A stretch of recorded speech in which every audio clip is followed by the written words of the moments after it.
Hi, it's Carol from Bookreporter.com, and I'm here to share what you're going to see on the site on Friday, April 17th. Yes, we got through Easter. The bunnies are all tucked away. Here we go from here with the books. I'm going to do some reading. Austin's going to throw up some pictures here for the books that I don't have right here.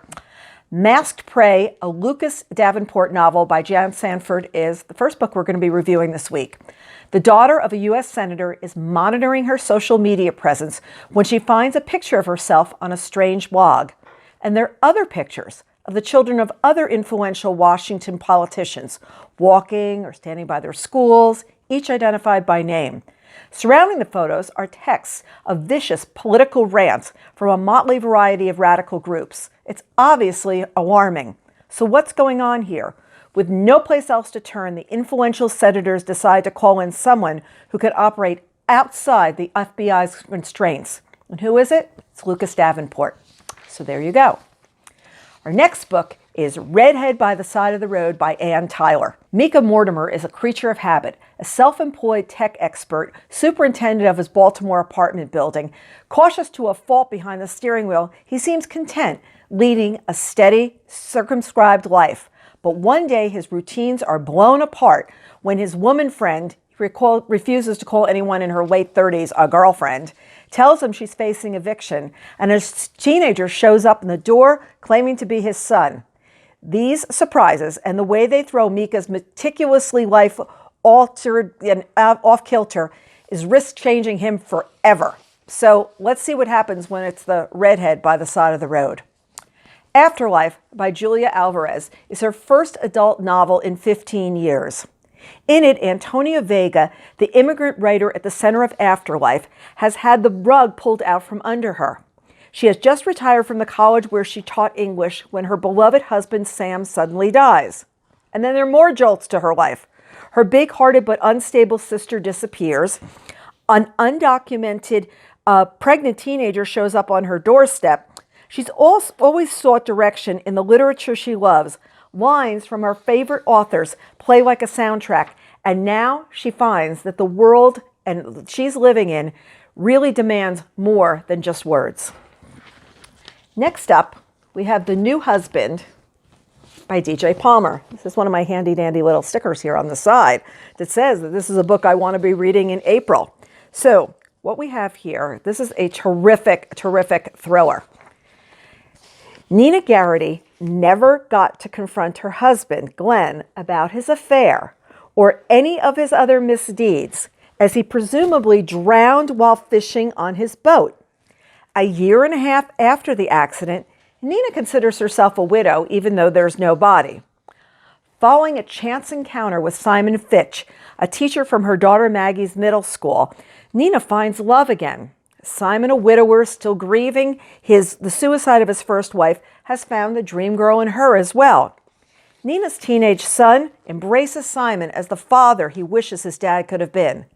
But Maggie starts seeing a darker side to Simon, and, well, so do her friends. They wonder if he's supremely devoted or is he dangerously possessive.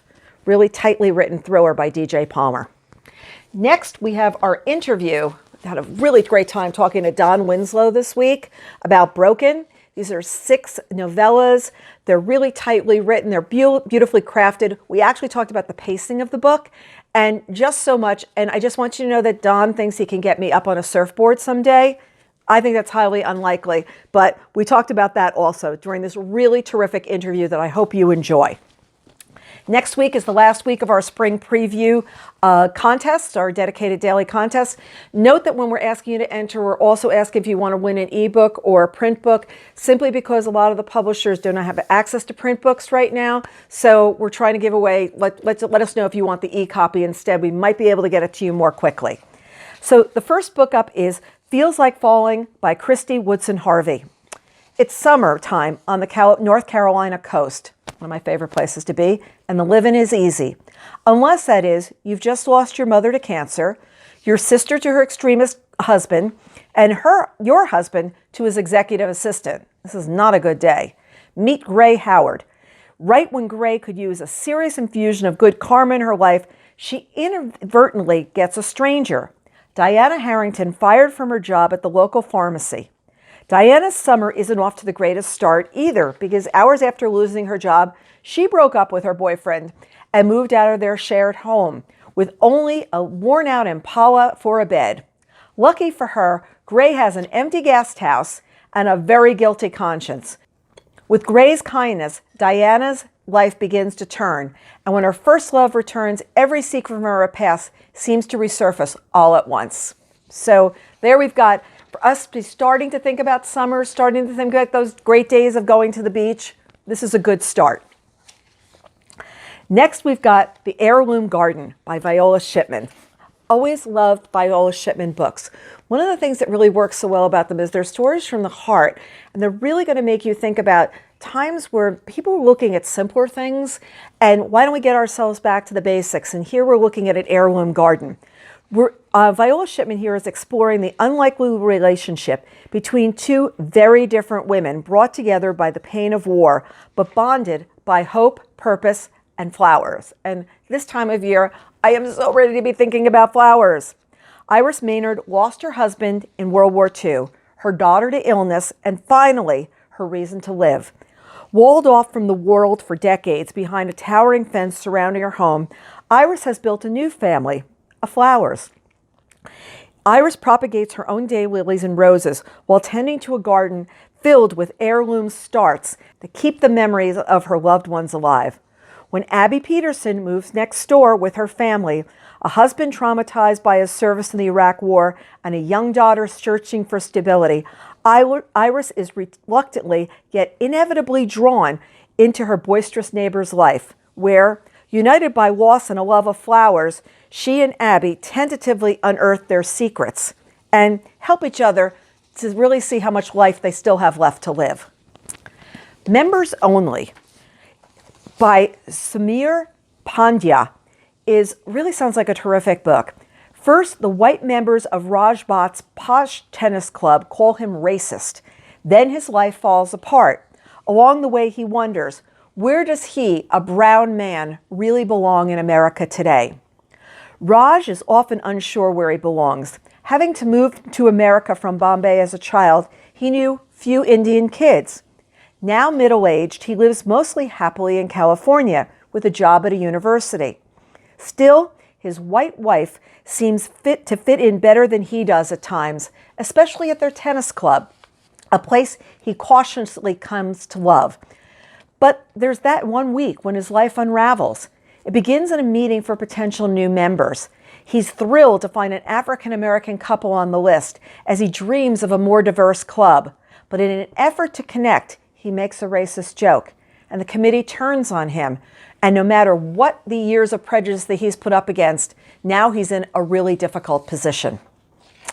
And our last summer reading title is Wendy Walker's The Night Before. This is one of my bets on selections last year. Wendy Walker's The Night Before takes you to deep, dark places where few thrillers dare to take you to go, as two sisters uncover long-buried secrets when an internet date spirals out of control. Devastated in her last relationship, Laura Lochner fled her Wall Street life in New York City apartment to hang out with her sister in a Connecticut suburb. But she's still haunted by a tragedy that happened to her years ago. She goes out on an internet date and doesn't come home. And her sister starts wondering, where did she go? But knowing the secret that was happened to her sister in the past, she realizes that this man could be as much danger as her sister is. So what really did happen the night before? This is a twisty thriller. I sat down and read this and just was compulsively reading, so it's one you really just do want to check out. Now, my Corona scarf is doing very well. I'm not a big drinker, but when I drink, it's Corona beer with a slice of lime. So believe me, in our Corona crisis that we've got going on right now, every time I look at this, I'm like, oh my gosh, what am I doing? I don't know. I might have to find something else to drink. Next up, you always want to know how the Corona Shawl is doing. I just want you to know that I think I am 2 rows away from casting off. I really have no idea how long this thing is. 2 rows of knitting and a cast off. I figure that's 3 more hours because it's an hour a row. So we're close, folks. Hopefully I'll be wearing this to show you for a picture next week. And I've already got my new project lined up because, as any good knitter will know, you always have a stash ready to go. So I am knitting in these colors, which will surprise absolutely no one. I will also share that I know I need to make a gauge swatch because I already know this is not working out right. And I am going to be making Alexandra's airplane scarf, and I am not going to be making the beaded version. So I'll see if I can put a link to Ravelry on this on the site as well. And to all of you, thank you so much for reading. Our poll question this week is going to ask what you're doing at home, because we're really curious as to what you're up to besides reading while you're doing your social distancing, quarantining at your house. We've got a bunch of options. We want to know what you're up to. Look forward to seeing you on Friday. Thanks as always for reading. Looking forward to seeing you.